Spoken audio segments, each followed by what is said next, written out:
Let's get started now with Photoshop with opening a new document. So first of all, if you're in CS6, it will look like this, and you're able to go to File and New, and over here create a new canvas. If you're in CC, it might look like this. So first of all, in CC, you'll be given a few options here to select from, so in order to get already the same or right canvas size. If you want to create your own, you can simply hit here on New, and right away a window will pop up, and in here you can adjust everything to create your own canvas. So at the top, instead of having the name test here, you first of all have to type in a name. This is not so important because you can always rename it when you save again. For now, I'm just going to write here beginner. So that's our beginner canvas. Document size, you also have a few options to select from: US paper, international paper, photo, web, and certain things. So if you select web, it already changes down everything and saves it also afterwards as a small JPEG or PNG file for web. So as you guys can see, the image size is really nice and small. So the document types here already gives you a little bit of an indication in which direction you want to go. So I'm going to go with custom now. And first of all, create again under width and size here my own thing. One more thing that I wanted to show you was international paper. And over here under size, we can right away select A4, A5, A6, and so on. So right away you have the right paper, right canvas in front of you. All right, let's go to custom. And under custom, first of all, you can see here's the width and height. So you can change this manually. And as well, you want to have this as millimeters, points, centimeters, inches, or pixels. I mostly work with pixels. So for the beginning, pixels should be fine for you too. I'm going to create now a preset for YouTube. So basically 1920 by 1080p full HD resolution with also resolution set to 300 dpi. So pixels per inch or dots per inch. Again, it started at 240 is good high quality to 300 is a really top high end quality canvas size and also resolution obviously. So again, set that through 300.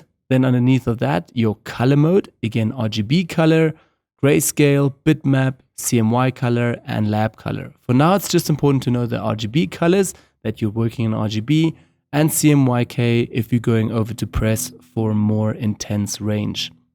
Also, under the intense range is here the 8-bit and 16-bit. So 8-bit is quite good. Everybody works in 8-bit. But if you're more advanced and also want some more tonalities, some more shadows and highlights, all the color ranges need to be more intense, then you'll work on 16-bit. But for a beginner now, 8-bit is perfectly fine. 16-bit is more for advanced later. But to be honest, I worked mostly in 8-bit so far. Okay, 8-bit it is.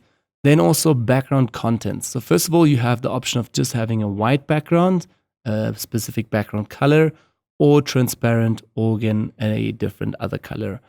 Most people work with white or transparent. I'm going to stick to white for now and show you guys in a moment the difference. Okay, then we're going to head over to the advanced stage here, which is the color profiles. So currently we have selected again the working RGB, which is sRGB plus this color code at the back. So if you're working a lot with Bridge and Photoshop, then I would suggest going right away over to Adobe RGB 1998. If you're working a lot in Lightroom and then over to Photoshop, I would suggest going right away to ProPhoto RGB. So in my case, I'm going to work a lot in Bridge and then go over to Photoshop. So it's again Adobe RGB 1998. So that is set first of all. And then also in lesson 36, we're going to go more into depth in the color profiles. Okay, and then also square pixels. Don't even need to worry about this. Stick with square pixels all the way. Maybe if you get advanced and you need to do some certain presets again, you can also work with these down here. But for now, square pixels is fine. Now, last step, I'm going to hit OK to show you guys quickly. Now we are over in Photoshop and we've created a brand new canvas. As you guys can see, it's here as a subtab. I can now move it around, still have my application frame on, and this is my first canvas. And it's also a white background. Let's go back to New, under File, and do the same process again, just this time I'm going to select a transparent background. Hit OK once more. And right away you guys can see that we have a second tab here, so a second canvas now, but this time the background is transparent, so meaning this layer is invisible already. Whereas here, under the background, it's locked and we have white. More about layers though, later in the course. For now, it's just important to work with the canvases and know more about the canvases.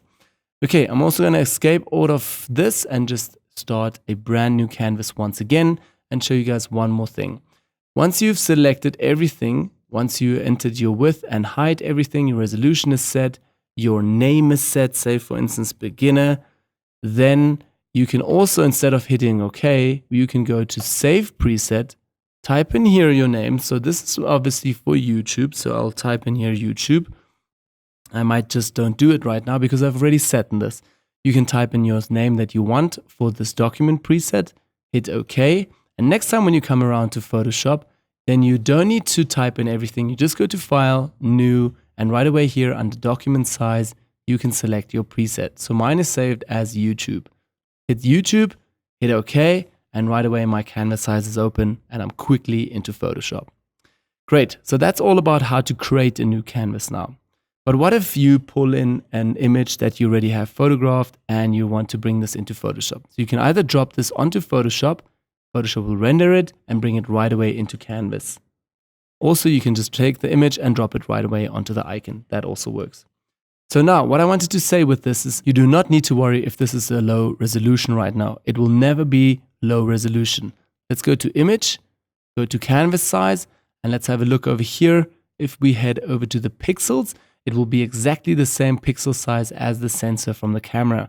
So again, a really nice high quality image that's in Photoshop. So it won't be altered to a lower quality. Hit cancel there. Let's go to image size as well and show you here, guys. Again, also the width, the height, and the resolution is 240. You can even upgrade that to 300. It will take up the pixel size, okay, and render that in Photoshop. So again, your canvases are always nice and high quality when you drag in your images. One more thing that I wanted to mention now is just dragging this out. First of all, at the top, you'll always read what everything will be renamed to at the canvas. So basically the beginner package.jpg, that's what this picture is called like, or the canvas. Then it's at currently 21.6%. So you are zoomed in or zoomed out. The further I zoom out, the smaller it gets. It's kind of like moving away from the computer, but it's not altering anything from our resolution. The same if I zoom in. Now you can see it really nice and close up. So that's what it will actually look like on a print as well. So there's a lot of detail, nice and sharp, high quality image. And then afterwards, again, I'm going to press now Command 0, a keyboard shortcut. It will right away clip it to my whole canvas. So not 100%, but it will clip right away to my screen. So I can now easily work with this and see my complete canvas. Again, the keyboard shortcut for that was Command 0. For Windows, it's Control 0. Also, like I said, in this course is again a PDF with all the shortcuts. Maybe have a look at that. Then also behind this is S or just RGB. So this means you're currently editing in RGB/8. That means 8-bit. So this canvas is set currently to RGB color profile and 8-bit as well. It's just a small shortcut here that it shows at the top. At the bottom here, you'll see document 109M. So basically meaning that's how big the file is right now. You guys can also, if you click on it, see the width, height, channels, and the resolution again. If you click this little arrow over here, it will give you a few more options like document profile, measurement scale. Let's maybe go to document profile. So you see again, Adobe RGB 1998 at 8-bit. Let's go maybe to document dimensions that we had previously, so centimeters, so it changes here as well. And when you save an image, it will also show down here the process of saving, but more about saving an image later.